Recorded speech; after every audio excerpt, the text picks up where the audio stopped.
One thing these are really great for is to deadhead your plants. We're gonna find where this goes down to on the stem, and we're gonna cut this right there. See how easy that was? Hey everybody, Sean and Allison here from Spoken Garden. Today it's Hand Tool Saturday and we just got a whole bunch of tools from Corona Tools. Our friend over there, Chris, sent us some hand tools. One of the tools we're going to show you that was sent to us are pruning snips. Yeah, this was so exciting. You guys might have watched this unboxing a couple weeks back. But before we get into all that, go ahead and hit that subscribe button down below so you don't miss out on every daily video. So here we are, pruning snips. These are tiny little tools, and you can see this is by Corona. It's got a cover on it. I'm going to take that off. And so here's the business end of the pruning snips. It's two small little blades. I'm just going to unlock it with our little lock piece here. There we go. And then it just opens up, and look at that. It's these cute little snips. They're great. They have really narrow blades that you can get into tight spots around a plant so you don't cut unnecessarily on your plant and you just get those dead blooms out. One thing these are really great for is to deadhead your plants, to deadhead your flowers out. And so what we have here is we have some asters. And so these are Michaelmas daisies, and we are gonna prune out, we're gonna deadhead these spent blooms. And if you look a little bit closer, you can see there's more blooms that are gonna be coming in here behind them, just below them. So it's gonna be great to get these out of here, and that'll signal for the plant to keep producing flowers. And plus it'll make it look really nice. Keep it nice and tidy. First, find the dead flower heads, and they're very visible here. We're gonna take this one right here.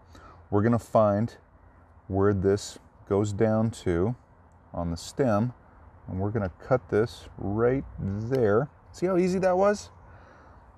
These little snips are perfect.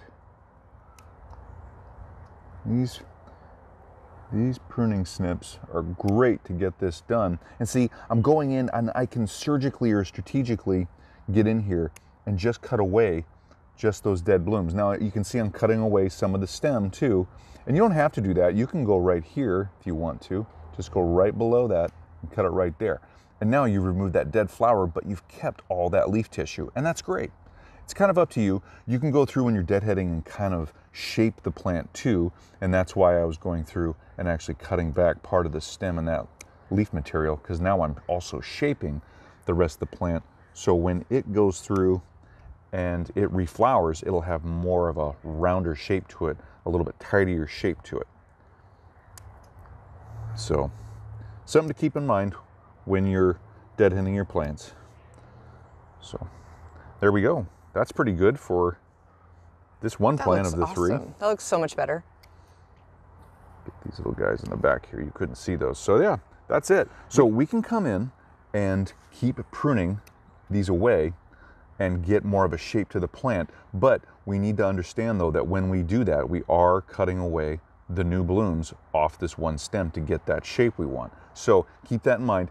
If you don't want to cut out any of the new flowers that are forming, because that's your main goal, is to get this plant to reflower, then don't go through and don't shape it. You don't have to do that.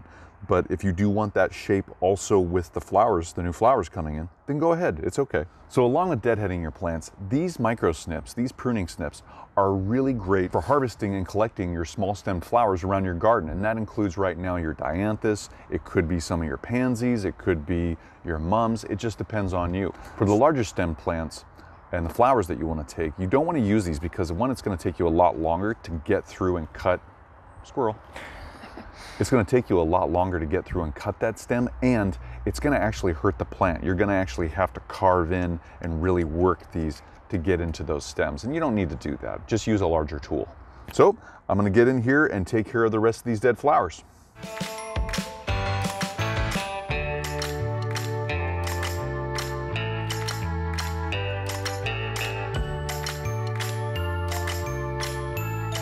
So as soon as we were sent these micro snips, we immediately opened them and started using them all over our yard. There are so many uses for them, but like Sean said, smaller stems are best.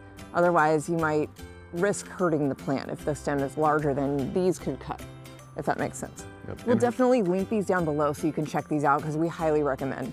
So leave your comments and questions down below for us. We love hearing from you guys. Give us that thumbs up, let us know we're doing a good job, and subscribe to our channel so you get updates on our latest videos. And we'll be back tomorrow with our next new project, so come on back to see what we're up to and have a great day. See you tomorrow, everybody. Bye, everybody. Bye-bye.